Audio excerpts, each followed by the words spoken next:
Bunları çıkardılar bizeydi.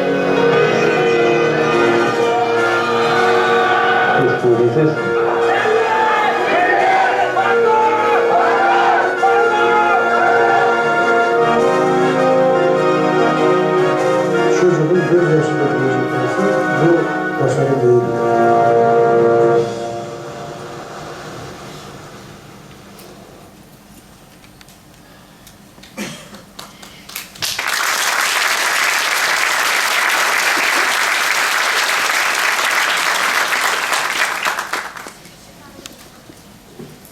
Bu belgeselin yapım yönetmeni Sayın Neşe Sarısoy Karatay hanımefendi, yapım ve yönetim yardımcılığını yapan Sayın Zeliha Aydın hanımefendi ve bestekarı da Sayın Elvira Emir hanımefendiydi.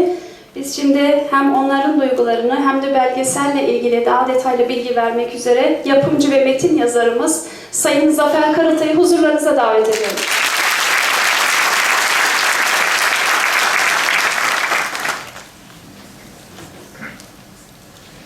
Hepinizi saygıyla selamlıyorum. Elbette burada küçük bir tat bıraktık. Bu belgeselimiz 9 bölümlük bir belgesel. Bu 9 bölümlük belgesel tahmin ediyorum Ocak ayında TRT'de, TRT'nin çeşitli kanallarında yayınlanmaya başlayacak. Biz bu belgesel benim TRT'de 1986 senesinden bu zamana kadar birikimlerimiz, Neşe Hanım'la birlikte birikimlerimizin neticesinde ve daha önce Kırım'la ilgili belgeseller yapmıştık. 1994 yılında 6 bölümlük bir Kırım belgeseli yapmıştık. Bu belgeselde Kırım Türklerinin tarihi geçmişlerini genel olarak anlatmıştık ve bunların içerisinde de elbette Kırım Türklerinin sürgün edilmesi, sürgünden dönüş mücadeleleri vardı. Ancak bu çok geniş olarak değil, ana hatlarıyla verilmiş bir belgeseldi. Daha sonra Kırım'la ilgili olarak İsmail Bey Gaspıralı belgeselini anlattık. O Gaspıralı'yı anlatmaya gerek yok. Daha sonraki yıllarda Kırım bu belgeselde işlenen ve Kırım Türklerinin tarihte yaşadığı en büyük trajediyi, faciayı yaşamalarına gerekçe olarak totaliter Sovyet rejimi tarafından gerekçe olarak gösterilen Kırım Türklerinin 2. Dünya Savaşı'nda Almanlarla işbirliği yaptıkları gerekçesiyle ilgili olarak biz Neşe Hanım daha doğrusu Gamalaç ile Kızılyıldız arasında Türkler adlı bir belgesel yapmıştık. Bu belgesel de 8 bölüm olarak hazırlanmıştı. Hatta geçtiğimiz günlerde TRT Türk ekranlarında tekrar yayınlandı.